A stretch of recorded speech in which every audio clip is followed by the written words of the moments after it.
So the blame falls on women for subverting the natural state of sexual relations. Women who actively seek out footballers are held responsible for provoking them. The presumption here being that male sexuality is something men can't control. Instead, it is seen as a woman's responsibility to make sure she doesn't provoke male urges. In another gender myth, male hormones were thought to contribute to sexual assault, especially when it comes to men's sexual urges, which are assumed to be primal, natural, and uncontrollable. But if hormones are to blame, then why is it that all men or all footballers aren't potential rapists, given that all men have testosterone coursing through their bodies? In my research, I've also looked at how the media reports on this stuff. I found similar explanations for sexual misconduct were often used by commentators and journalists when writing about the issue. What I find really interesting about how the media write about footballer behaviour, as well as fans' explanations of how sexual assault by footballers might occur, is the way that women have often been portrayed throughout these cases and others involving women and sportsmen. Portrayed as predatory, as asking for it, as gold diggers, as willing participants. Now, you might think I'm overstating things here, but you only have to look at the front page of today's Sydney Morning Herald to see Lara Bingle likened to Cleopatra, a woman responsible for a powerful man's undoing. Bingle is described as unstable, a femme fatale, a mix of beauty and danger. Yes, the reporter did, in fact, use all of those terms. Regardless of what the case might be, and I certainly don't know Bingle personally, I don't move in those crowds, this is how we frame women who don't follow the script of being a compliant woman, a nice wife and mother. They will always be judged as the seducer, the distractor, the woman who puts her own needs above all else. Portrayals like these are not only devastating for the women involved, effectively silencing them by implying that they were somehow complicit in their own abuse, but they should be of concern to all women. How we talk about women who have been mistreated by players affects all women. These stories remind us that there are standards and expectations for women's behaviour that men are not subject to. This is especially true when it comes to sex. Good girls don't do this type of thing. Bad girls ask for it. If you're a woman who finds herself subject to unwanted sexual attention, then the problem must be yours. Same goes for media attention. Maybe you shouldn't have flirted, shouldn't have worn that dress, and shouldn't have provoked him. At the heart of this type of thinking are traditional ideas of what is appropriate female behaviour.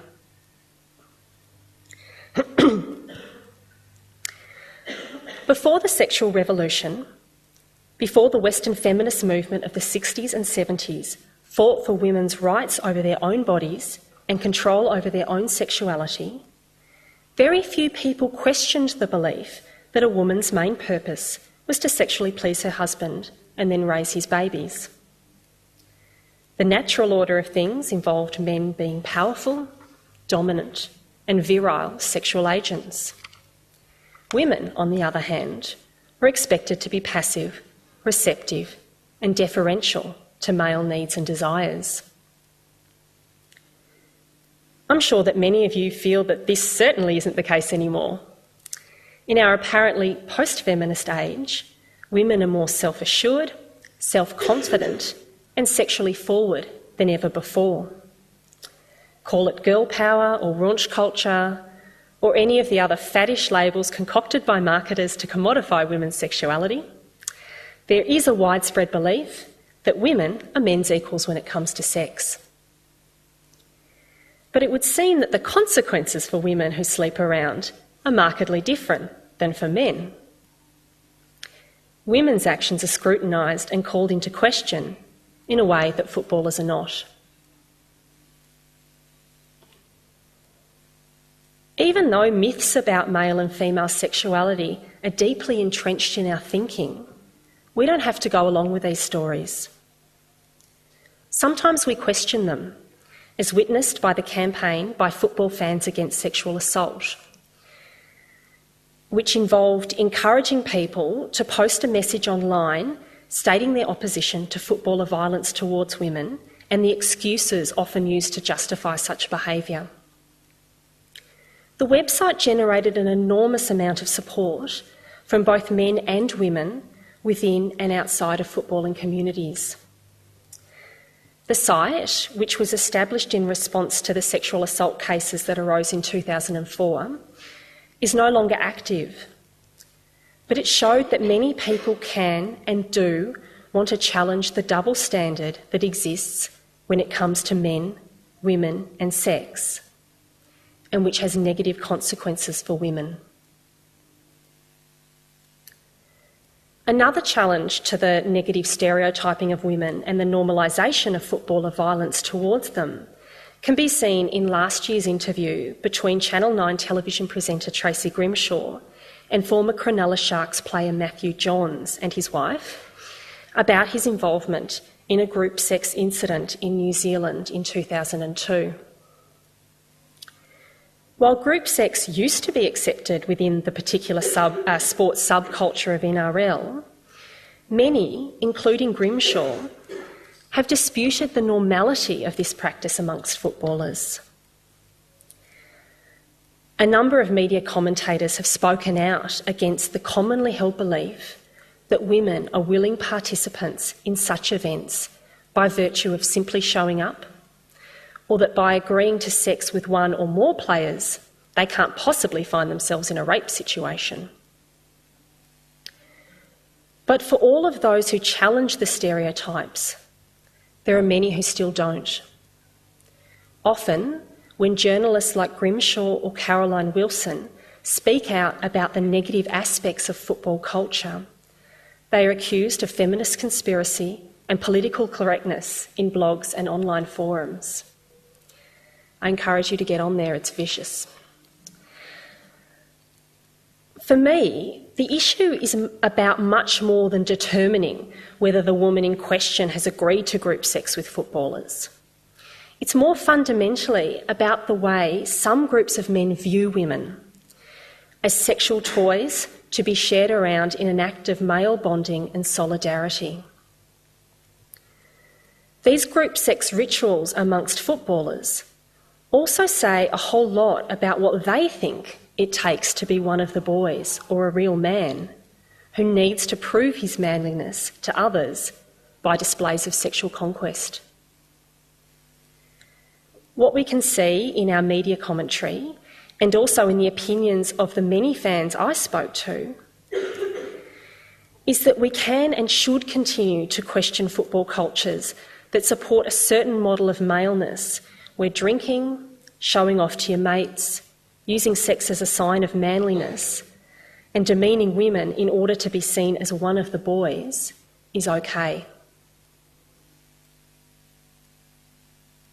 A common story we hear on high rotation when it comes to explaining the constant stream of allegations of sexual assault and bad behaviour towards women is the footballer who's a bad apple, the troubled individual amongst a group of decent guys.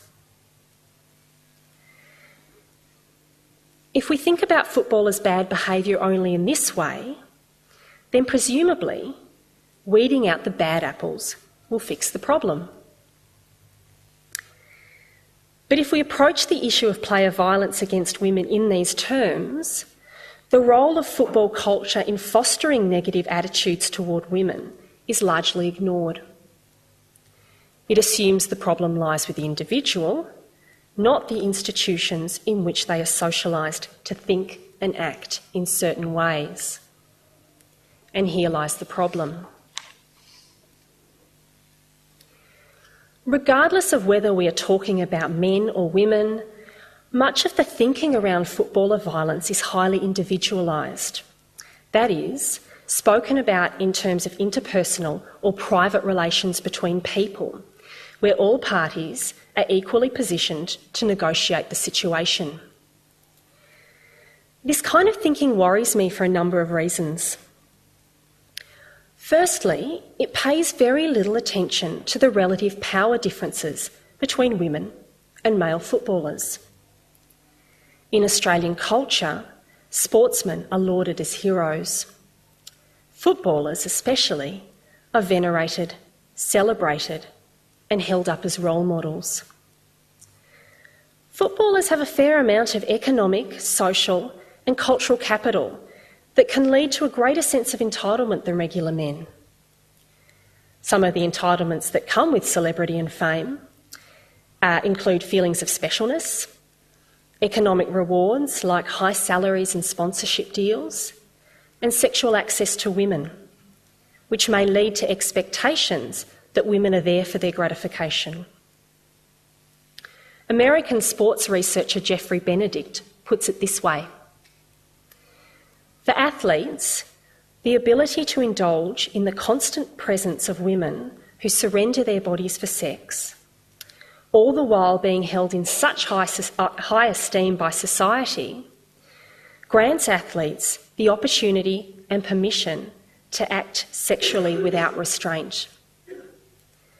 The athlete-groupie relationship guarantees a purely sexual encounter free of consequence, commitment or responsibility. I do think that the issue of personal responsibility is important. But if we make the problem out to be solely about individuals and their actions, logic would dictate that getting rid of the few bad apples would stop negative attitudes and behaviours towards women. This doesn't seem to be working. Another solution that has been put on the table is to train individuals to act better, while still maintaining a club culture where women, whilst increasing in numbers, are in very few positions of authority and seniority. If women are mainly seen to be the services of footballers' needs on and off the field, I'm thinking here of the red carpet wags, mothers, fans, groupies and support staff whose main role is to help men feel and look good, then how can things change?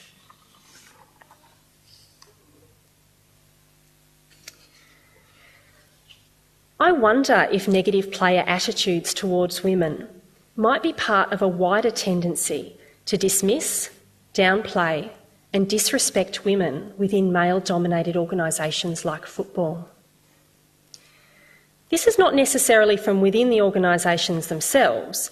By all accounts, there seems to be very little criticism of football culture from the women within it, and only words of praise for senior football women from their male counterparts.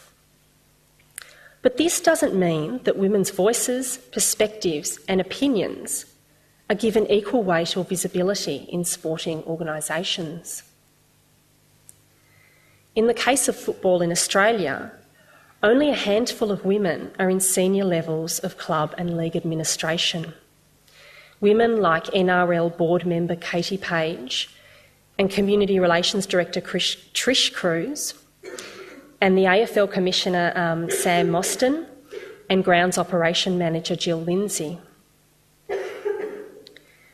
While some women do participate in organised football competitions, at the professional level, football is exclusively played by men.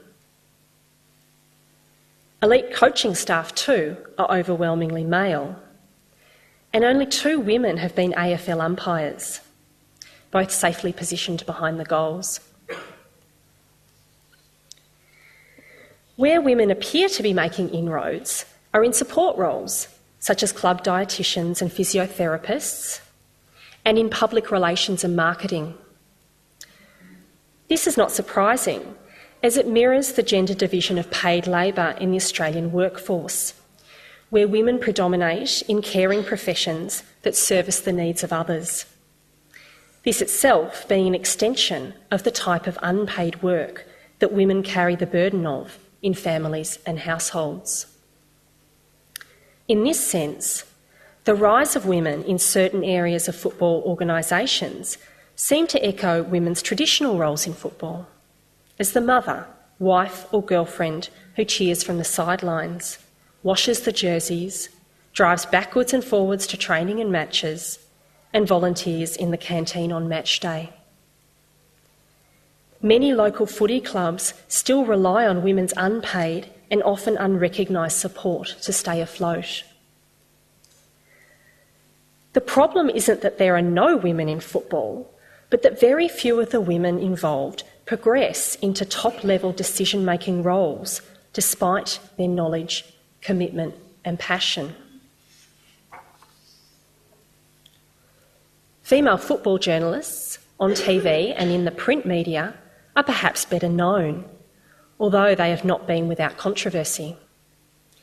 Caroline Wilson, one of the most powerful football journalists in the nation, was degraded and insulted by media personality Sam Newman on the AFL Footy Show when he stapled a picture of Wilson's face to a mannequin that he proceeded to fondle and dress in lingerie.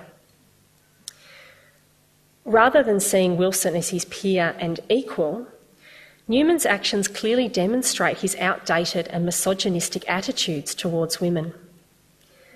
By presenting Wilson in this way, he was essentially trying to put her back in her place, letting viewers know that in the boys' club of the Footy Show, her professional expertise and insight mean little, and her only worth is as a sexualised object of male amusement.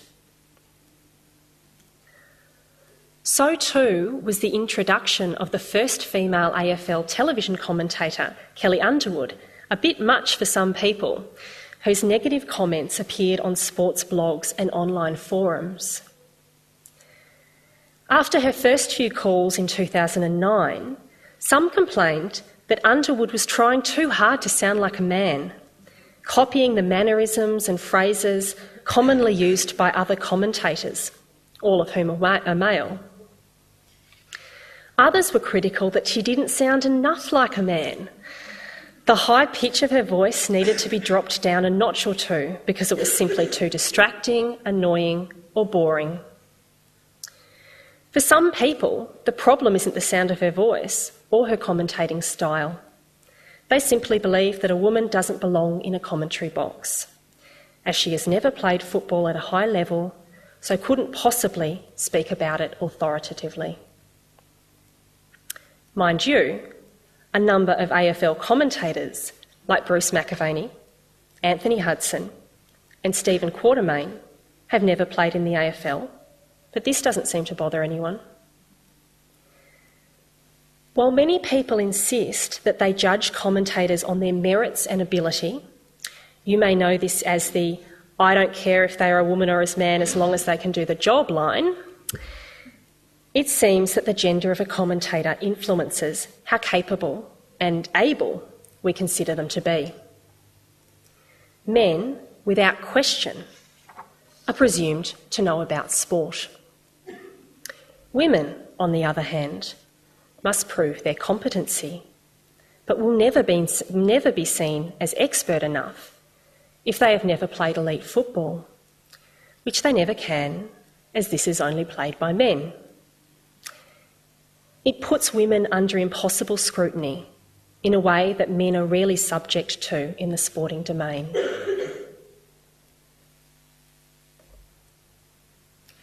So to conclude, if women and girls, and men and boys for that matter, don't see women in decision-making and leadership positions as full members of their sporting communities, then how can we hope to foster cultures that truly respect women? Changing attitudes towards women in sport is an issue for all women and men who want to see an end to violence against women, who want to see women treated with respect, not only in the sporting sphere, but in all areas of social, cultural and political life. Fostering cultures of respect in football needs to be about more than reforming and educating individual players. It is about leading by example and showing that women in football are more than secondary support to the men of football. Perhaps if women football players were more visible and recognised, if more women were involved in the leadership of football as coaching staff, administrators and executives, then footballers and the wider community might begin to see women differently. Thank you.